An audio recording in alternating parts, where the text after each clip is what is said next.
అందరికీ నమస్కారం అండి. యాక్చువల్గా అంటే సార్కి సమయం చాలా తక్కువ ఉండటం వల్ల రెండు ముక్కల్లో ముగించేస్తాను.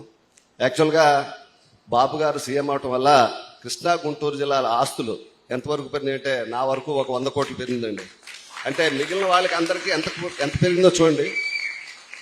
అలాగే బాబు గారు చెప్పిన కారణంగా అంటే ఈరోజు ప్రతి ఒక్కరూ ప్రతి దాంట్లోని ఆధ్యాత్మికతలో కానీ లేకపోతే సాంఘికంగా కానీ పాలు పంచుకోవాలన్న దానికి అన్న క్యాంటీన్కి సంబంధించి ఈరోజు నేను ₹1 విరాళంగా ఇస్తున్నానండి. Thank you sir. అభివృద్ధికి ఒక సూచిక ఆస్తి విలువ అని చెప్పారు. ఇప్పుడే శ్రీనివాసరాజు గారు చూశారు. వద్దుద్దమ్మా వద్దు. గవర్నమెంట్ మారంగానే ఈయన ఆస్తి విలువ 100 కోట్లు పెరిగింది.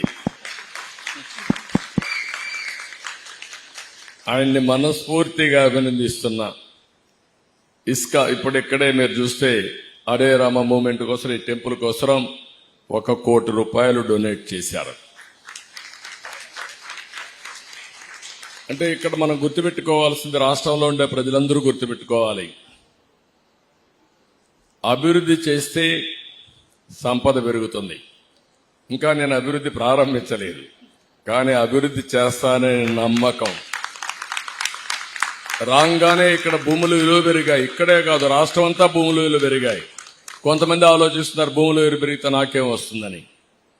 భూముల విలువ పెరిగితే అక్కడొచ్చే ఆదాయంతో అభివృద్ధి చేస్తారు. అక్కడి నుంచి అభివృద్ధి చేస్తే సంపద సృష్టించబడుతుంది. ఆ సంపద నుంచి ప్రభుత్వానికి ఆదాయం వస్తే ఆ డబ్బులతో పేదరిక నిర్మూలన జరుగుతుంది. ఈ విషయం మనందరం గుర్తుపెట్టుకోవాల్సిన అవసరం ఉంది. 1% గ్రోత్ రేటు పెరిగితే 15,000 కోట్ల రూపాయలు ప్రభుత్వానికి ఆదాయం వస్తుంది. 15,000 కోట్ల రూపాయలు 1% పెరిగితే. అలాంటి ఆదాయం పెరుగుతా ఉంటే నేను అందుకే చెప్పాను, సంపద సంపాదించడమే కాదు, ఇప్పుడు శ్రీనివాసరాజు లాంటి వ్యక్తి ఒక 100 కుటుంబాలని, పేద కుటుంబాలని జీరో పావర్టీ కానీ చేయగలిగితే ఆయన జీవితానికి సార్థకత ఉంటుంది. ఆ ఉద్యమాన్ని ప్రారంభిస్తా. నేను పీపీపీ మోడల్ అన్నాను, P3 అది. ఇప్పుడు చెప్తున్నా, నా జీవితం అంకితం ఈ పేద ప్రజానికానికి జీరో పావర్టీ చూడడం, జీరో పావర్టీ స్టేట్ గా చేయడం నా అంతిమ లక్ష్యం. తప్పకుండా సాధిస్తానని నమ్మకం ఉంది. ఇలాంటి మంచి వ్యక్తులు, మనసుండే వ్యక్తులు గాని ప్రారంభిస్తే ఇది సాధ్యం. చేసి చూపిద్దామని చెప్పి తెలియజేసుకుంటూ మరొక్కసారి అందరికి అభినందనలు. మీలో కూడా ఆ స్ఫూర్తి రావాలి.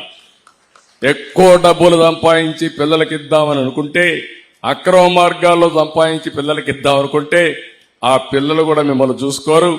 మీరు చేసిన మంచే మిమ్మల్ని జీవితంలో కాపాడుతుంది తప్ప ఇంకోటి కాదని కూడా మరొక్కసారి విజ్ఞప్తి చేస్తున్నా. పిల్లలకు కూడా ఇవ్వాలి, కానీ పిల్లలకి ఇవ్వాలి కానీ అక్రమ సంపాదన కాదు, కష్టపడిన సంపాదన. కొంత ఇలాంటి మంచి కార్యక్రమాలు ఖర్చు పెట్టి మిగిలిన డబ్బులు వాళ్ళకి అప్పచెప్తే వాళ్ళు కూడా పైకి వచ్చే పరిస్థితి వస్తుంది. అది చేయాల్సి కోరుతున్నా. Thank you sir. తప్పనిసరిగా సార్, మీరు చెప్పిన దానికి మనసారా రిసీవ్ చేసుకుంటున్నాను సార్. మీరు ఎప్పుడు చెప్తే అప్పుడు 100 ఫ్యామిలీస్ని నేను రిసీవ్ చేసుకోవడానికి అడాప్ట్ చేసుకోవడం రెడీగా ఉన్నాను sir. Thank you sir. Honourable CM చెప్పారు, పంచుట కొరకే, పంచుట లేని వారి స్థాయి పెంచుట కొరకే అని. ఇప్పుడు శ్రీనివాస్ ఎడిఫీస్, యలమంచి కృష్ణమోహన్ విజయలక్ష్మి వారి కుటుంబ సభ్యులు, ఆ తర్వాత Sakku group Paruchuru Venkatrao and family వారు రెడీగా ఉండాలి. ముందుగా శ్రీనివాస్ ఎడిఫీస్.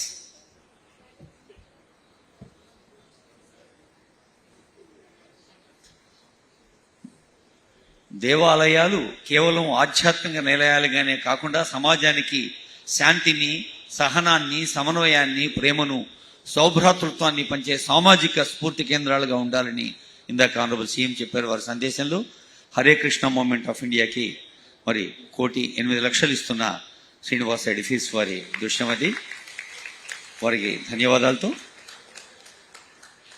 తర్వాత పరుచూరి వెంకట్రావు ఫ్యామిలీ, సక్కు గ్రూప్, ఇంకా చాలా మంది దాతలు ఇప్పటికే ఉన్నారు. కొందరు ప్రత్యక్షంగా, కొందరు పరోక్షంగా. వారందరికీ కూడా హృదయపూర్వక అభినందనలు, ధన్యవాదాలు.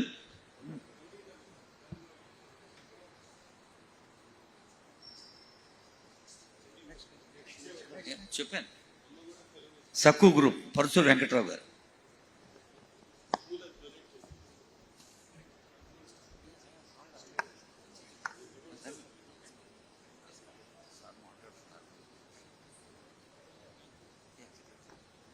సక్కు గ్రూప్ పరుచూరు వెంకట్రావు గారు.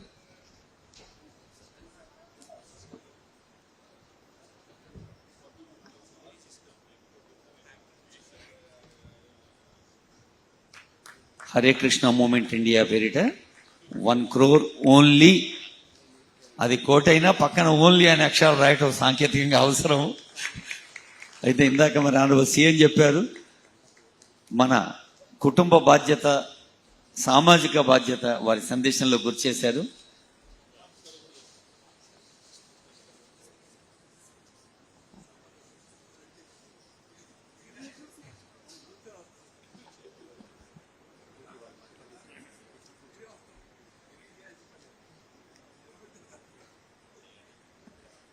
ఆ దాత అంటున్నారు, మాకు ఇంకా వేరే ఏమీ అక్కర్లేదు, మీరు నిలబడితే చాలు అని.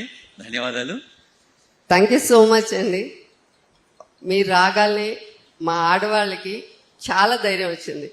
మేము నిజంగా ఎంత ధైర్యం అంటే, మేము డబ్బు సంపాదించుకోగలం, మా కాళ్ళ మీద మేము నిలబడగలం. And it's a immense of happiness అండి. అసలు అది మాటల్లో కూడా చెప్పలేము. చాలా చాలా ధైర్యం వచ్చింది. Thank you so much. భగవంతుడు మీకు 100 ఏళ్ళు ఇలానే ఉండాలి. మీరు టేక్ ఆఫ్ తీసుకున్నారు, ఇంకా ఎలా చెప్పాలి, వెరీ హ్యాపీ అండి. Thank you so much. ఇప్పుడే హరే కృష్ణ చేసే కార్యక్రమానికి టెంపుల్కి 1 కోటి రూపాయలు సక్కు గ్రూపు ఇచ్చారు. ఈ తల్లి చెప్పిన మాట నాకు చాలా ఆనందం. ఎక్కడ పోయినా రాష్ట్రంలో నవ్వులు కనపడొస్తున్నాయి, అందరూ ఆనందంగా ఉన్నారు.